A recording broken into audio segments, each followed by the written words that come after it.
Hey, hey, hey, like us in the building, what's popping, my beautiful people? It's me, your one and only, your favorite baby girl, Malika, aka Apropos Queen, aka Amobo Queen, aka Kungusa Queen in the building.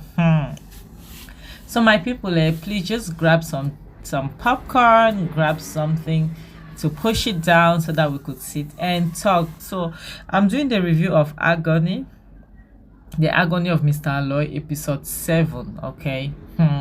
Omo, see, AGK really has a serious problem. I can't lie. Because for you to be angry at Mona, who is a nice girl, trying to look out for you, taking care of your mom and all the rest, I don't get it as in a.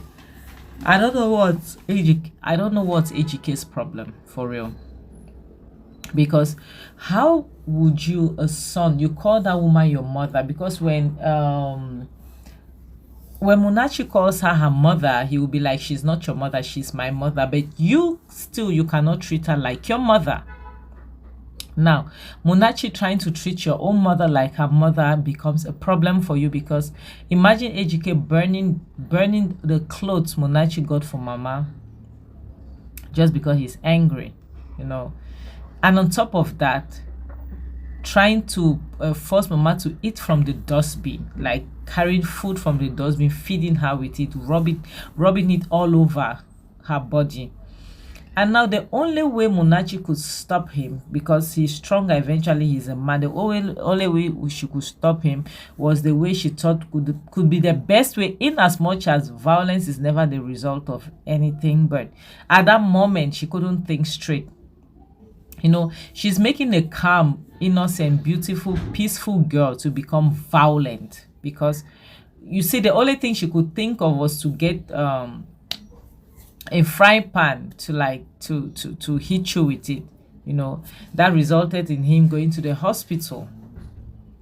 And now it became as if it was her fault. Now he's looking at where he fell. He's not looking at what caused him to fall.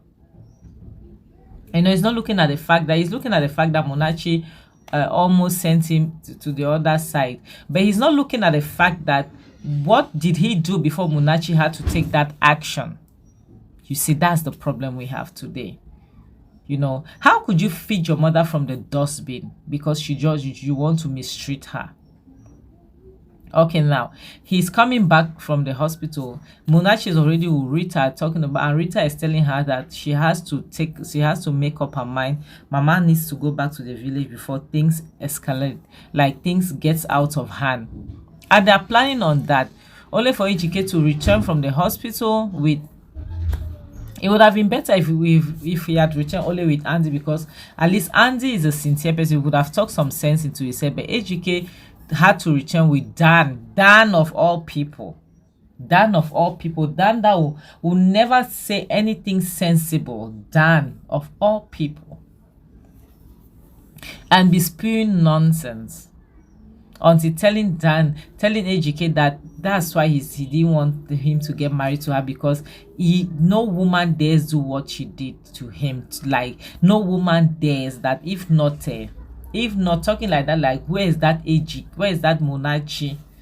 And I was glad Mounachi was able to face Dan squarely. Like, yeah, I am. What can you do? Because this is not your business. This is not your house. How can you? And I was happy because Mounachi was like, see you, this neat tweet. Like, how can you talk about you're advising somebody to be like mean to his mother, whereas you don't even have a mom? Your mom, that was the reason why your mom already saw the kind of child that you were going to be. That was the reason why she dumped you at the orphanage. Oh my God. To come on, to think that I didn't know that Dan was an orphan. It's not as if it's a bad thing being an orphan, or we have to talk down to orphans. Of course not. But if you're the type that you're like Dan, like you don't see anything good in mothers, or you don't see anything good in women, or you don't see anything good in people, you think people that are in the village or your relatives in the village are as good as evil, then honestly you deserve to be talked down the way Mounachi talked to Dan. Like she didn't even bother that that was her husband's friend. No, that was none of her business. She talked to him like a child, the way he deserved to be talked to. Because why would you get involved in couples issues? It has nothing to do with you. Already you're there controlling your wife as if she was, like, as if she's a nobody, you know, as if she means nothing to you. Now you want to come and control another man's house. Does it make sense? It doesn't make sense at all. It doesn't make sense. So I was glad, you know. And now Munachi had no choice but to let Mama go, since Mama wanted to go back, because for peace to reign. Because I know if it comes to Munachi, when Ejike is giving her ultimatum that if she's not leaving, you're living with her. If it's only Munachi, she will be like, I don't mind leaving. I would rather live with her, because the truth is, Munachi is a good woman. But Ejike is trying everything humanly possible to make her look bad. She's a very, and nobody can. The only person that thinks that she's a negative person is Dan, and no other. Dan and his wife Chioma. Those are the only people that can question Munachi's character, because the honest truth is she's a good person. You know, she's a good person. So my people, we are going to end this video here. No need to make it long. Like, you people should watch Agony of Mr. Aloy. Is a very nice series, honestly. So I'll have to say thank you guys for watching. I see how you're watching my reviews. I'm super grateful. Please don't forget to subscribe. Okay, don't forget to like, don't forget to comment, and don't forget to share. Don't forget to hit the notification bell so that you're the first to be notified whenever I post any new video. And for you, my likers, thank you guys so super much. I'm super grateful. Thank you for turning up. Thank you for the views are going up. I see on this review channel, the views are really going up. I'm super grateful. Thank you guys so much. Okay, I love you guys. Plenty. Thanks for everything, and stay blessed. So for now, I have to say bye, guys.